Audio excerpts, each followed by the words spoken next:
የጥንት ስልጣኔ የነበራቸው ሀገራት የመበታተን አደጋ ቢያጋጥማቸው እንኳን በልባቸው ካለ ብሔራዊ አንድነት የተነሳ ሲሰባሰቡ እንጂ ሲበተኑ በዓለም ታሪክ አይታወቅም። በታሪክ አፈርድሰው ቆዳ ነክሰው አጥንታቸውን ከስክሰው በራቸውን ዘግተው ዓለምና ጎረቤቶቻቸው ረስቷቸው ስለተነሱት ቻይናውያን እድገትና ልማት ዓለምን በጌዲዮ ቴሌቪዥን መስኮት ትንታኔውን ይዘንላችሁ ቀርበናል። ደመላሽ ጉልማ ነኝ። መልካም ቆይታም።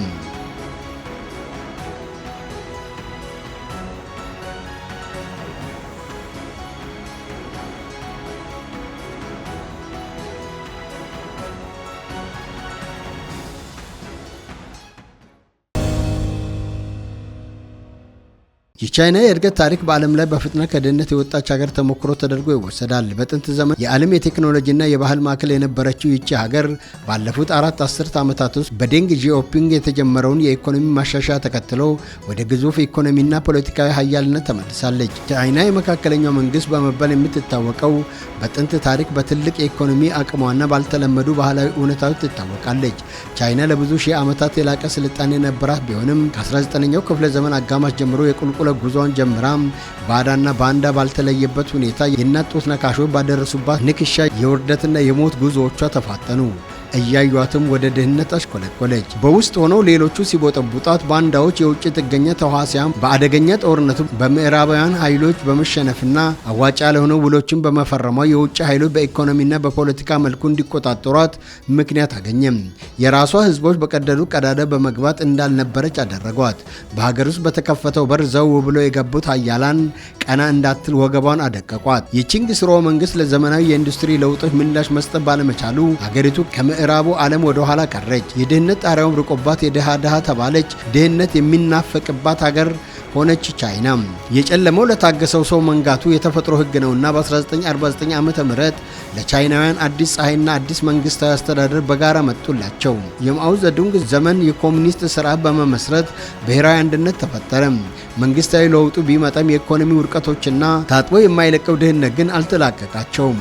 አዲስ የተባለው ስርዓት ከድህነቱ ጋር አብሮ ዘለቀ እንጂ ለቻይና ህዝቦች ምንም አይነት ለውጥ አላመጣም። ማርጀቱን ያወቀው የቺንግ መንግስት በ1978 የዴንግ ጂኦፒንግ ለውጥ ሪፎርምና ጅማሮ ፖሊሲን በመጀመር የገበያ መርሆችን ጀመሩ። ልዩ የኢኮኖሚ ዞኖች በመክፈት የውጭ ኢንቨስትመንትም በቀላሉ በመሳብ ለዘመናዊ እድገት መሰረት ጥለዋል። ቻይና ከ1.4 ቢሊዮን በላይ ህዝብ ያላት ሲሆን በዓለም በህዝብ ብዛት ሁለተኛ ደረጃ ላይ ትገኛለች። ወደ 9.6 ሚሊዮን ስኩዌር ኪሎ ሜትር ቆዳ ስፋት በመሸፈን በዓለም ሶስተኛ ትልቅ ሀገር ነች። ቻይና በዓለም ሁለተኛው ትልቅ ኢኮኖሚ ባለቤት ስትሆን የዓለም ፋብሪካ በመባል ትታወቃለች። በቻይና ኮሚኒስት ፓርቲ የሚመራው የአንድ ፓርቲ ስርዓት ያላት መንግስት ሀገር እንደሆነች ስትታወቅ የወረቀት፣ የባሩድ፣ የኮምፓስ እና የህትመት ቴክኖሎጂን ለዓለም ያበረከተች የጥንታዊ ስልጣኔ መገኛ ሀገር ናት። ዴንግ ጂኦፒንግ የዘመናዊ የኢኮኖሚ ለውጥ አባት በመባል ይታወቃሉ። ዢ ጂንፒንግ አሁን ያሉት መሪ ሲሆኑ ፖለቲካዊ ቁጥጥርና በሮድ ኤንድ ቤልት መንገድ ኢኒሼቲቭ ዓለም አቀፍ ተጽዕኖን አጠናክረዋል። ቻይና የጃክማና ማሁንቱንግ ሀገር ናት። እነዚህ ሁለት ሰዎች ዓለምን በኢኮኖሚያቸው የሚመሩ ናቸው። ጥራት ያላቸው ብራንዶች ህዋዌ፣ ዢኦሚ፣ አሊባባና ቴንሴንት የተባሉ ምርቶች ቻይናን ለዓለም ያስተዋወቁ ምርቶቿ ናቸው። የውጭ ማህበራዊ ሚዲያዎችን አግዳ የራሷ መድረኮችን ትጠቀማለች። ዊቻት ጎግልን ተክቶ ሁሉንም የሚያጠቃልል መተግበሪያና ዲዩን የቲክቶክ የመጀመሪያ ስሪት ማህበራዊ ሚዲያዎቿ ናቸው። ከቻይና ቤልት ኤንድ ሮድ ኢኒሼቲቭ በበርካታ ሀገሮች ውስጥ የንግድ ግንኙነት ለመመስረት ዋና መንገድ ሆኗል። ቻይና በዓለም ትልቁ ኤክስፖርተርም ሀገር ናት። የቻይና ታላቁ ግንብ 21196 ኪሎ ሜትር የሚሸፍን ግንብ ሲሆን በዓለም ላይ በሰው እጅ የተገነባ ረጅሙ ግንብ በመባል ሲታወቅ ማንኪያን በመጠቀም ከ4000 ዓመታት በላይ ሲጠቀሙበትም ኖረዋል።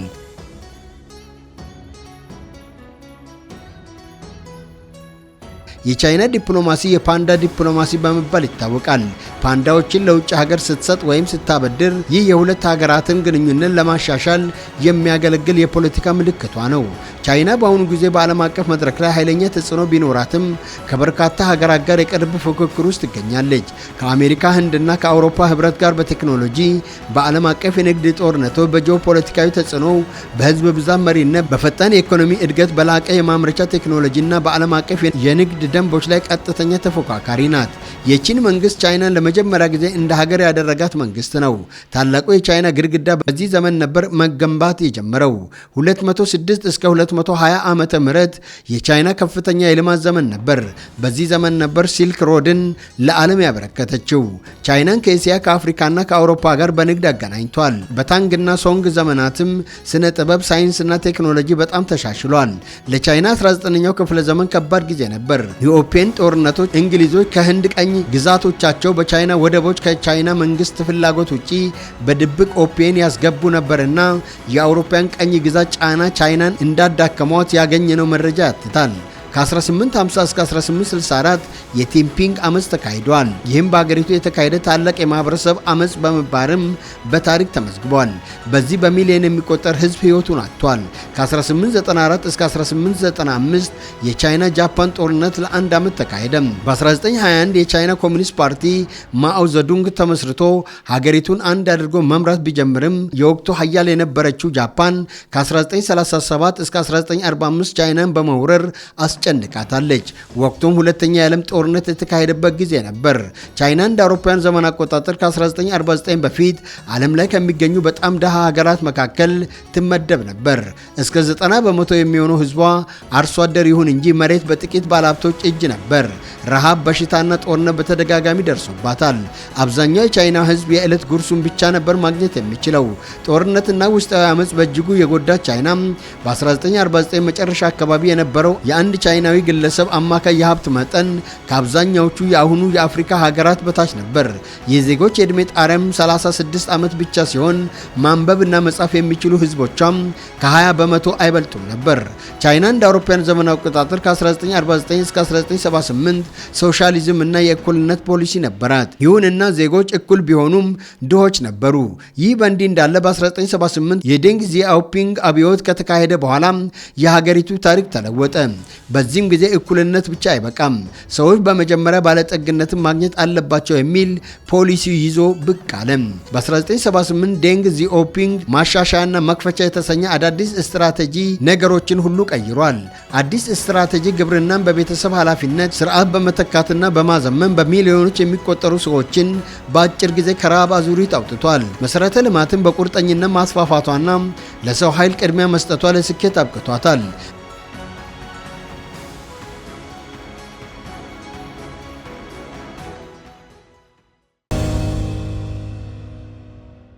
በየዓመቱ ከ8 ሚሊዮን በላይ የሚሆኑ ተማሪዎች በሳይንስና ቴክኖሎጂ፣ በምህንድስናና በሂሳብ ተማሪዎችን በማስመረቅ የሰው ሀብቷን አሳድጋለች። ቻይና የንግድና የኢንዱስትሪ እንቅስቃሴዋን በከፍተኛ ፍጥነት እንዲቀላጠፍ ለማድረግ ከ40,000 ኪሎ ሜትር በላይ የፈጣን ባቡር መንገዶችንና በዓለም አቀፍ ደረጃ ግዙፍ የሚባሉ ወደቦችን ገንብታለች። በተጨማሪም ትንንሽ የአሳ አጥማጅ መንደሮችን በ4 አስርት ዓመታት ውስጥ ወደ ግዙፍ የቴክኖሎጂና የፋይናንስ ከተማነት የቀየሩ ልዩ የኢኮኖሚ ዞኖችን መፍጠር አስችሏታል። የቻይና የድህነት ታሪክ ሊቀየር የቻለው ዴንግ ዚኦፒንግ ለተግባራዊነትና ለውጤት ቅድሚያ በመስጠት ቻይናን ለውጭ ኢንቨስትመንትና ለዓለም አቀፍ የቴክኖሎጂ ሽግግር ክፍት በማድረጉ ጭምር ነው ተብሏል። ከ1980 እስከ 2010 ድረስ ድህነትን በፍጥነት መቀነስ የሚል ዓላማ በመያዝ ተንቀሳቅሳለች። የተባበሩት መንግስታት የልማት ፕሮግራም ላይ ያገኘነው መረጃ እንደሚያመለክተው ቻይና ድህነትን ከሀገሪቱ መንቀራ ለመጣል እቅድ የነደፈችው በአውሮፓውያኑ የዘመን ቀመር ከ2013 እስከ 2021 ባለው ጊዜ ነበር። በ2013 አካባቢ የተጀመረው የቻይና የድህነት ቅነሳ ፕሮግራም በ2020 ድህነትን ለማጥፋት በእጅጉ ረድቷል። እንደ የዓለም ባንክ መረጃ ቻይና በ40 ዓመት ውስጥ 800 ሚሊዮን በላይ ሰዎችን ከድህነት ማውጣት ችላለች። ይህም በዓለም ታሪክ ትልቁ የድህነት ቅነሳ ተብሏል። በ2021 የቻይና መንግስት ከአስከፊ ድህነት ወጥተናል በማለት ለዓለም ህዝብ ይፋ አደረገም። ይሁንና ቻይና ድህነትን ቀነሰች እንጂ ፍትሐዊነትን አልፈጠረችም የሚሉ አንዳንድ ፖለቲከኞችም አሉ።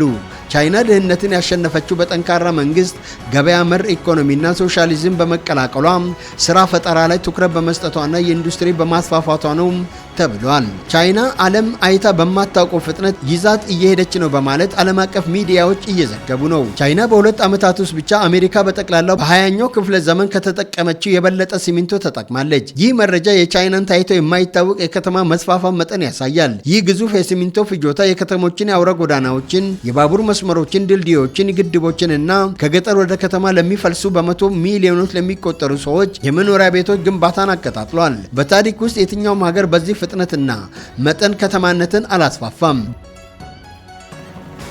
በአሁኑ ዓለም ስለ አሜሪካ ምንም ደንታ የሌላት ብቸኛ ሀገር ቻይና ብቻ ናት። የአሜሪካን እገዳ ወደ ጎን በመተው አንዲት የቻይና መርከብ የሆርሙዝ ስትሬትን በድፍረት አቋርጣለች።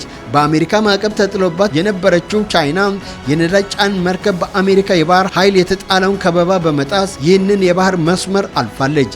ዛሬ የምናያት ቻይና በቴክኖሎጂ የረቀቀችና የዓለም ኢኮኖሚ የምታናውጥ ብትሆንም ከ60 ዓመታት በፊት ግን ታሪኳ እጅግ አሳዛኝ ነበር። ዘ ሲክ ማን ኦፍ ኤሽያ ወይም የአህጉረ እስያ በሽተኛ ተብላ ትጠራ የነበረችው ቻይና እንደ ሲንጋፖር በሰው የተገፋች ብቻ ሳትሆን በተፈጥሮና በራሷ የተሳሳቱ ፖሊሲዎች የታነቀች ሀገር ነበረች። ሀገሪቱ ድህነት ብቻ ሳይሆን ተስፋ መቁረጥ የነገሰባት በመሆኑ የሚሸተው ሞት ብቻ በመሆኑ ዓለም አትተርፍም ብላ ፊቷን አዙራባት ነበር። በዚህም ቻይና የምድር ገሃነም ተብላም ትጠርታለች። አንዳንድ ክልሎች ውስጥ ሰዎች ሳር፣ የዛፍ ቅጠል፣ ቅርፊት እስከ መብላት ደርሰው ነበር። ይህ የሆነው በ1958 እስከ 1962 ዓመተ ምህረት በ4 ዓመት ውስጥ ብቻ ነበር። የቻይና እድል በስር ነቀል መቀየር የጀመረው በ1978 እንደ አውሮፓውያን ዘመን አቆጣጠር ነው። በወቅቱ መሪ የነበሩ ዲንግ ዚኦፒንግ ሀገሪቱን ከርዕዮተ ዓለም አባዜ አውጥተው ወደ ተግባራዊ ስራ መለሷት። ድመቷ አይጥ እስከ ያዘች ድረስ ቀለማው ምንም ይሁን ምን ግድ የለኝም የሚል ጠንካራ መርህ ይዞ ተነሱ። ቻይናን ለመለወጥ በመጀመሪያ መሬትን ለመንግስት ብቻ ከማድረግ ይልቅ ገበሬው የራሱ ምርት አምርቶ ለገበያ እንዲያቀርብ ፈቀዱ። ይህም በሚሊዮኖች የሚቆጠር ህዝብ በቀጥታ ከረሃብ እንዲወጣ አደረገም። ቻይና ለውጭ ኢንቨስተሮች በሯን ወለል አድርጋ ከፈተች። የውጭ ሀገር ኩባንያዎች ይምጡ፣ ፋብሪካ ይክፈቱ፣ ህዝባችን ስራ ይማር የሚል ስትራቴጂ ተከተሉ። እንደ ሼንዝ ያሉ ትንንሽ የአሳ አጥማጅ መንደሮች ወደ ግዙፍ የንግድ ማዕከልነት ተቀየሩ። ውጤቱም ዛሬ ሼንዝን የዓለም ቴክኖሎጂ መዲና አድርጓታል። በሼንዝ ስፍር ቁጥር የሌላቸው ከአንድ ከተማ ያልተናነሱ በመቶዎች የሚቆጠሩ ፋብሪካዎች ተተከሉ። በአሁኑ ሰዓት የቢዋይዲ መኪና የሚመረተው በዚህ ከተማ ነው። ቻይና ሀብታችን ህዝባችን ነው በሚል መርህ በሚሊዮን የሚቆጠሩ ወጣቶችን ወደ ውጭ ሀገራት አውሮፓና አሜሪካ ልከው ቴክኖሎጂና ሳይንስ እንዲማሩ አደረጉ። እነዛ ተማሪዎች ዛሬ ተመልሰው ቻይናን የቴክኖሎጂ ቁንጮ አድርጓታል። ከ60 ዓመታት በፊት በድህነት ስትናቅ የነበረችው ቻይና በዚህ ሁሉ ጥብቅ ስርዓት በዓለም ሁለተኛ ግዙፍ ኢኮኖሚ ባለቤት መሆን ችላለች። ከ800 ሚሊዮን በላይ ህዝብን ከድህነት በማውጣት በዓለም ታሪክ የመጀመሪያው ሀገር ተብላም ታሪክ ተመዝግቦላታል። በአሁኑ ሰዓት ታላቅ ነን ባዮቹን የአውሮፓ ሀገራት በጠፈር ምርምር፣ በኤሌክትሪክ መኪናዎችና በሰው ሰራሽ አስተውሎት ዓለምን እየመራች ነው። ቻይና በዓለም ካሉ ወደ 33 ከሚጠጉ ሜጋ ከተሞች 10 የሚገኙት በቻይና ነው። አሜሪካ የምትኩራራበት አይፎን 70% የሚመረተው በቻይና ካምፓኒዎች ነው። ለዚህም የአፕል ካምፓኒ ዋና ስራ አስኪያጅ ሲናገር እንደ ቻይና ብዛትና ብቃት ያላቸው ኢንጂነሮች ከየትም ሀገር ማግኘት አይቻልም ብለዋል። አሜሪካ ይህንን መተግበር የሚችሉ ኢንጂነሮችን ብንሰበስብ አንድ ቤት አይሞሉም። ቻይና ግን ብዙ ስታዲየሞችን ሊሞሉ ይችላሉ ብለዋል። ቻይና በአሁኑ ሰዓት የዓለም መኪና 35%፣ የስልክ 70%፣ የጨርቃጨርቅ 50%፣ የግብርና 25% አምራች ሀገር ናት። አሜሪካና ቻይና ተፎካካሪ ሳይሆኑ አጋርነት ያላቸው ሀገራት ናቸው ሲሉም ፕሬዝዳንት ሺ ጂንፒንግ ተናግረዋል። የቻይናው መሪ ሺ ጂንፒንግ በቤጂንግ ታላቁ የህዝብ አዳራሽ ለአሜሪካኑ ፕሬዝዳንት ዶናልድ ትራምፕ እንኳን ደህና መጡ አቀባበል ሲያደርጉላቸው ነበር ይህንን ንግግር የተናገሩት። ደማቅ በነበረው በዚህ ስነ ስርዓት ላይ መሪዎቹ እጅ ለእጅ ተጨባብጠው የአቀባበል ስነ ስርዓቱን በቀደም ተከተል ሲፈጽሙ ታይቷል። በዚህም ወቅት የቻይናው መሪ ሺ ተፎካካሪ አትበሉን፣ እኛና አሜሪካ አጋርነት ያለን ሀገራት ነን ብለዋል። ትራምፕ በበኩላቸው ሺ ጂንፒንግ ታላቅ ምርጥ መሪ ሲሉም አሞካሽቷቸዋል። ቻይና ሀያልነቷን ለመመስከር የሩሲያ ቭላዲሚር ፑቲን ወደ ቻይና መጥቷል። የሳምንቱ የትራምፕና የዢ ስብሰባን ከሽፏል። በፑቲን ጉብኝት ተተክቷል። የአሜሪካ ፕሬዝዳንት የንግድ ስምምነቶችን ለማሳደድ በሚሯሯጡበት ወቅት ሞስኮና ቤጂንግ ያለ ዋሽንግተን ፍቃድ አዲስ ባለ ብዙ ዋልታ ዓለም የፋይናንስና የኃይል መሰረተ ልማት በዝምታ እየገነቡ ነበር።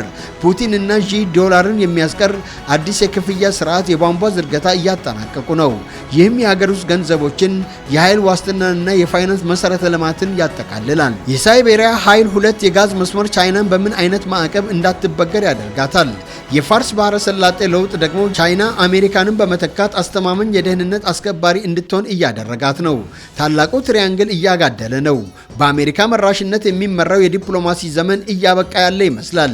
የሩሲያና የቻይና ግንኙነት አዲሱ የዓለም መሰረት እየሆነ ነው። ቻይና የዓለም ፋብሪካዋ ከፈላጊነት ወጥታ ተፈላጊ ሆናለች። የሁለቱ ሀያላን ሀገራት መሪዎች በሳምንት ልዩነት እየተመላለሱ ቻይናን እየጎበኙም እያማከሩም ይገኛሉ። ከእንግሊዝ ሀያልነትን የተረከበችው አሜሪካ ለሩቅ ምስራቋ ቻይና መንበሯን እየለቀቀች ያለ ይመስላል ሲሉ የተለያዩ ሚዲያዎች እየዘገቡ ነው። ሰላም ለዓለማችን ይሁን። ሰላምን እንሻማ።